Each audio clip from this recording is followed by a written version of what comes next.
স্বামী ও স্ত্রীর মধ্যে দূরত্ব তৈরি হওয়ার জন্য বহু কারণ থাকতে পারে, তবে প্রধান তিনটি কারণ হল: ১. যোগাযোগের অভাব, ল্যাক অফ কমিউনিকেশন, একে অপরের সাথে খোলামেলা ও আন্তরিকভাবে কথা না বলা।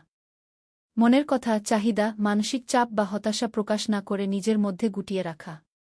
সঙ্গীর কথা মনোযোগ দিয়ে না শোনা বা তাদের অনুভূতিকে অবহেলা করা। ২. সময়ের অভাব এবং আবেগীয় অবহেলা, lack of time and emotional neglect, ব্যস্ততা, কাজের চাপ বা প্রযুক্তির অতিরিক্ত ব্যবহারের কারণে একে অপরের জন্য যথেষ্ট সময় না দেওয়া। শারীরিক বা মানসিকভাবে কাছে থেকেও আবেগগতভাবে দূরে থাকা। সম্পর্কের প্রতি নিয়মিত যত্ন ও গুরুত্বের অভাব।